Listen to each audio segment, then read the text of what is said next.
All right, so we gotta talk about Lamar. Like besides March Madness, Lamar, Dan. Um, A weekly occurrence. I think that should be it, right? Baseball starts Thursday. We can do a Could baseball. do a could do a preview Friday though, if you want. Well, We some of already us got missed opening day. Yeah, we're kind of yeah. I packed. mean, We'll see. We'll see if we have time. 162 games. That's true. That's true. Missing one day at the end of the world.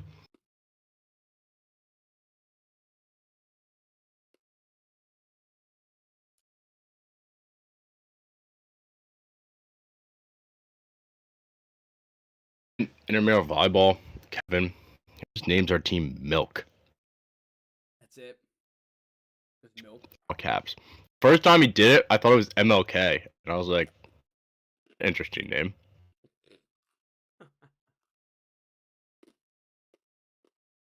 Right. So, how do you want to schedule this? Um, March 1st, and then football stuff. yeah. But I mean, like the March stuff. So we'll start. Should we just start um with Purdue? Yeah, and then we go chronologically. Jesus. Like we can just do this past weekend. We don't have to do like the last weekend. Yeah. We'll do. All right. We'll Like do. Sweet 16, and just FAU. move on from the bracket. Yeah. All right. That works. Let me pull up the tournament challenge.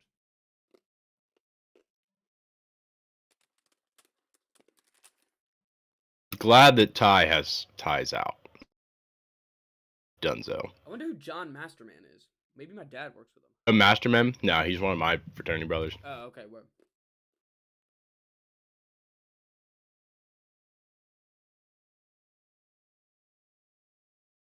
Yeah, I still have the total max points, but Oh. I will. All you needed to do is win. Yeah. Uh, UConn if makes they it. lose, then you're done, right? Oh yeah. I'm done so. And then Gia wins. Yep. All right. You ready? Actually, I'm not ready. Let me finish this pretzel real quick. And I'll be ready to go.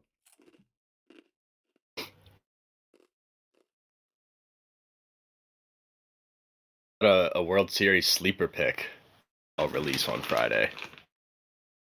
Have you ever heard of Prop Swap? Mm-mm. This site where you can like buy and sell futures. Like I was looking at it with Wyatt the other night, and people are like selling their con futures and stuff.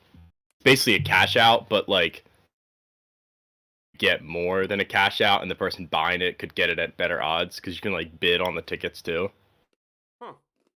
Pretty cool. And there's like a free $1 deposit bonus.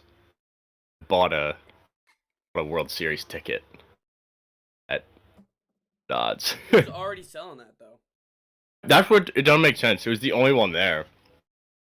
I clicked on the guy's account and he has like a billion tickets listed. So I think this is like his thing. He just buys and flips tickets.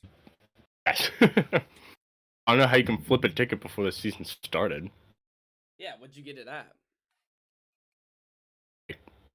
Plus 1,100, I think. That's weird. Because of the deposit bonus, I only actually spent half of what ticket says, so I really got it like plus 2,000.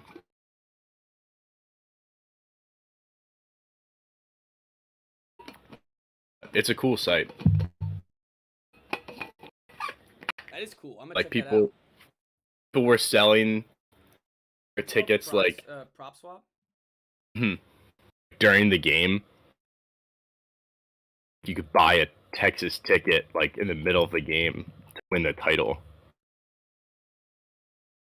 That's cool.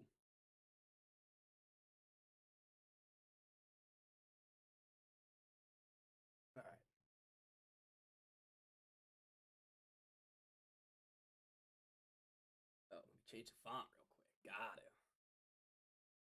Yeah, I haven't pulled up the YouTube yet.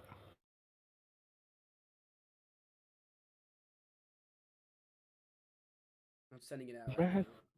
Ooh, a little handwritten.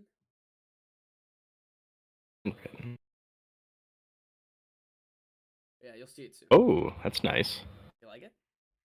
You like it? Huh, that's interesting because the stream must be behind on your phone or something. Because I'm trying to. Oh, it is. It's not. I mean, it's not. It's behind on my computer, not on your phone. I'm trying to see the font, but Oh. Unless maybe it hasn't changed for you. It just changed. Did you see No, that? it's changed. Oh, okay.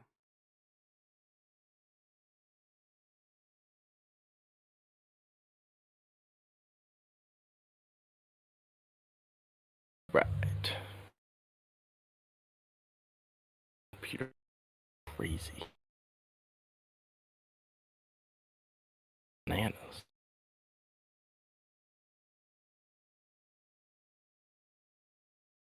Hey. What? Oh yeah, I'm ready. All right, let's get started. Feels good to be back. 3, 2, 1.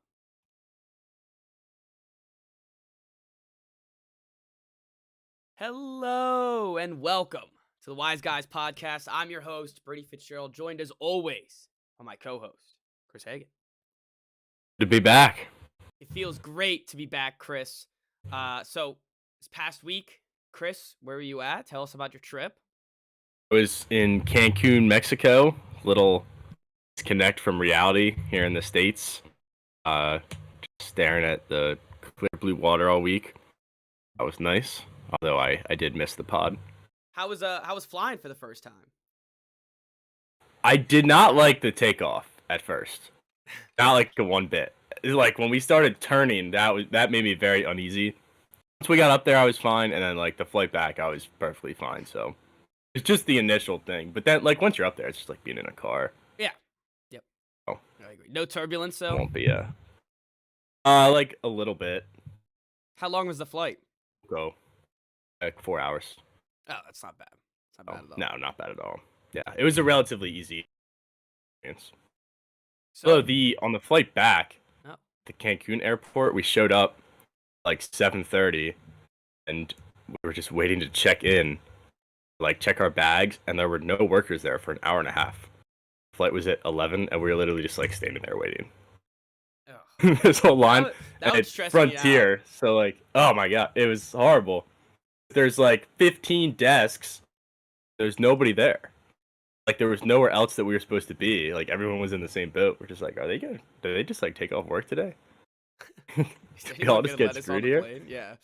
Eventually, they just started rolling in, like 9:05. Like, Lord, like, people doing? Hey, you got it on though. You got it on. They took a little laxy daisy morning, I guess. Yes, they did. All right. Well, we have a lot of March to catch up on, Chris. So let's do it. We're gonna do this. We have to talk about the biggest thing in round. We're going all the way back to round 1, the 64 round, and that's because in Chris's absence, in our podcast absence, Purdue was the second 1 seed to fall to a 16 seed in tournament history. I mean, like, this is the most embarrassing thing ever. It's almost as bad as Virginia because you had Edie, who's 7'4". So it's like any small school, how could you possibly compete with him because he's so big? School in the tournament. Like their tallest guy was 6'7". They just could not get him the ball. It didn't make any sense. And then like I read after the game, it was like, oh, like FDU was a bad matchup for Purdue, and I was like, a bad matchup? Like possibly a bad matchup? Yeah, they should have been dunking on him the whole time. They just got outcoached, and the FDU coach, after they beat their play-in game, did you hear in the locker room? He said, "The more I watch him, yeah, the more I watch think we can beat him." Yeah. So. Oh yeah, hats off to that guy. He just got the Iona job. Oh yeah, so we'll major step forward for there. him. Yep, but, and FDU history. history in the making there. We got a lot to run through, so that's just gonna be a quick little synopsis off that. Up next, we're skipping up a little bit. We don't need to go through everything. And we're gonna go where to the Sweet 16 next. We'll go to, or actually, let's talk about Maryland. We didn't get to talk about Maryland. Ah, damn. You thought you were gonna avoid it, didn't you? I thought I would get out of it. Well, No, did I ever? I never got to boast about the first round game, I guess. But no. did we have that Friday podcast? We had the. Was it on Thursday? Yeah. You boasted about it. No, yeah, I did. Yeah. Okay, damn. All right, just the sad stuff then.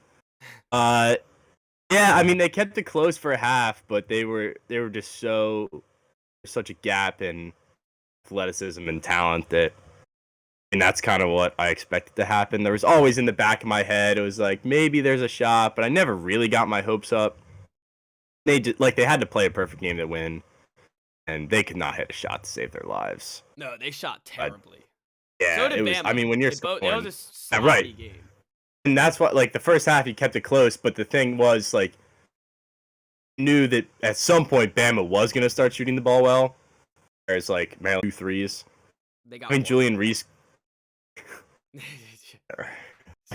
having Julian Reese get into foul trouble, and he had, like, 2 fouls in the first minutes of the game, and he had 3 within the first 7 minutes, I think it was, so that sucked, because then, like, he's one of your most impactful players, he couldn't really be on the floor. Not making excuses, like, if he was on the floor the whole game, they still probably would have gotten boat raced. But that did make it suck. But got Jameer Young coming back. He announced that today. Guess we'll not have to do my college corner yet. That's the college corner. So transfer portal will be very interesting. They got a good recruiting class coming in. So all in all, like that's all you can ask for out of the first year head coach. Yeah, you want a tournament to make game. the tournament. And they won a game, yeah. So I'm proud of them. Last game sucked, but fine. I got knocked out later. Yep. So quick synopsis of the second round: we had Michigan State taking down the number 2 Marquette. Kansas State putting it on Kentucky. That was a fun game. FDU eventually lost to Florida Atlantic. And then all the other upsets. I guess Creighton beat Baylor as well. So those are the upsets. Kansas. Oh yeah. Forgot about that. The Razorbacks. Their coach ripping off his shirt at the end. That was a wild move.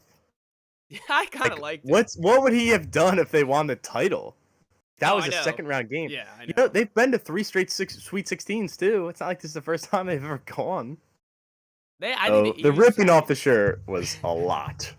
Hey, they beat the number 1 seed in their region. But yeah. I agree. It was good for them. But imagine if your coach did that. Yeah, I can't see Lamont doing Just that. picturing like Kevin Willard like ripping off his suit jacket. When he did it, I was like, you know who that reminds me of is Sirianni. I was like the only other guy that I could even imagine doing something like that. Yeah, I agree. That's a huge Sirianni move right there. That was pretty wild. So then the Sweet 16, UConn boat raced Arkansas. Gonzaga UCLA had a great rematch. Kansas State took care of business against. Dude, UCLA. You watch that game? I didn't catch the tail end of it, but I knew I saw that they blew it. It was ridiculous. Well, this is the worst game that I've ever turned off because I only turned it on for the last 5 minutes. This is when I was still in Mexico, and Gonzaga was up 10. I was like, all right, this game's over. There was like a minute 15 left in the game. There was a long review, and I was like, I don't want to deal with this review stuff. Like, this game's over. I turned it off. I get a text from my buddies who was like, holy shit, like, did you see the end of that game? I was like, what? Like, what happened? Turn it off. UCLA came back. They went on like a 13-1 run. Hit a 3 to take a 1-point lead with like 10 seconds left. Gonzaga comes up, bang, hits a 3, and they win. They blew the 10-point lead in a minute. It was almost a double blowing. It was, oh yeah. There was a lot of blowing going on. That was a great game by Drew Timmy. Uh, Yes, his Timmy. his 16th and March Madness. Um, oh, I said sorry. It says I have not enough storage to keep recording on my computer. Huh? We're gonna take a little pause for a second, Mm. and figure that one out. So I'm gonna even stop the stream just because we're gonna take a pause, and we're gonna get that